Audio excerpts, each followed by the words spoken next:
Hey folks, Brian here. RPGaDay2019. Get some light on. Today's the 18th. Excuse me. The word for today is plenty. The first thing I thought of was there's plenty of D&D out there. There's plenty of 5e groups who want to play.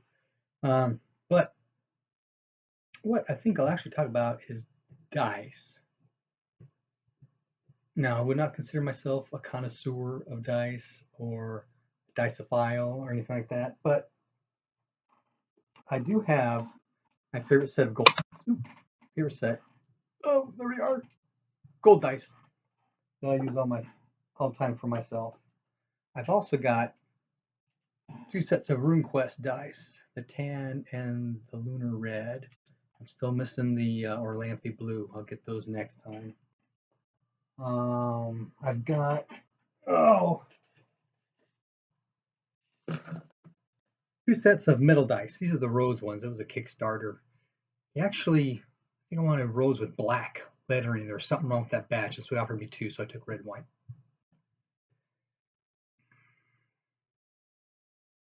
They've got heft to them, which is nice. And I've got a dice tray I roll in, so I'm not worried about damaging the table. But they don't always really roll so well. I don't know. These are my red dice.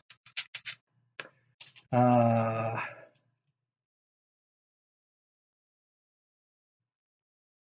don't know where I got so many hundreds dies.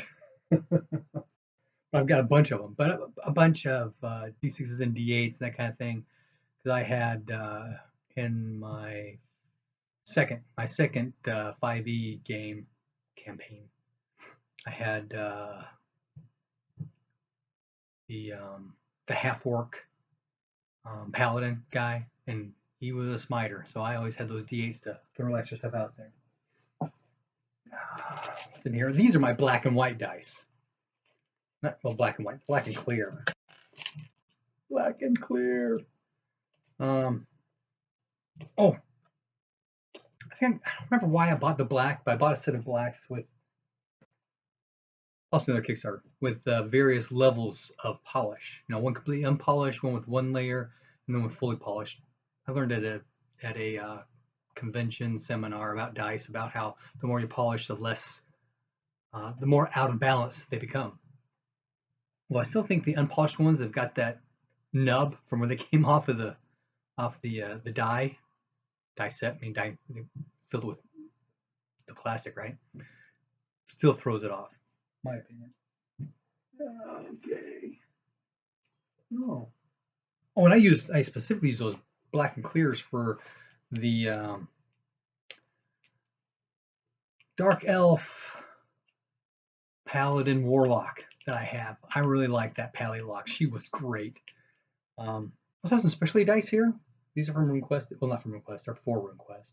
There's the hit location die and the runes die. Not sure what the runes die is really used for, but I've got them. So lots of people have lots of dice. I've got lots of little dice bags. One thing I didn't share, and actually up on my table, the first time I went to it was Origin. My first time GMing at a convention was at Origins, and I bought 6 sets of mathematic dice, right? But the sets aren't like all one color, right? Every type of die is a color. So all of the white dice are D10s, all the yellow dice are D12s, all the blue dice are 100s. And because my intent was, hey, I have no idea who's going to show up for my game. They could not even know how to play or roll dice or anything. So they said dice, so instead of saying roll the D4, say roll the red one. So they have to worry about, which die is this I'm rolling. They can identify the colors. So I've got a set of those as well. Well, six sets of those. Actually, D12 is green. I told for the past 3 years, no one has ever used those. Well, I got 2 sets with me at Origins this year, and somebody was short dice, so I had my set. But Chaosium also has a handful of extra sets of dice too, so people didn't bring dice or whatever. We have some available.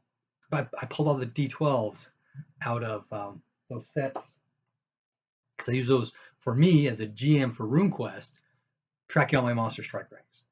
Because I got all these D12s out in front of me tracking who's doing what when. Because otherwise I'll forget.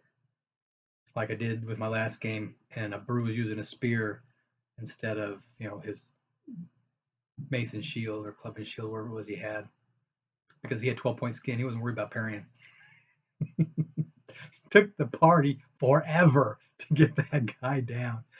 And it took a couple crits to get through. But for me, I have plenty of dice. I don't think I'll be buying any. Well, I've got that one set of RuneQuest I still need to get. Happy gaming.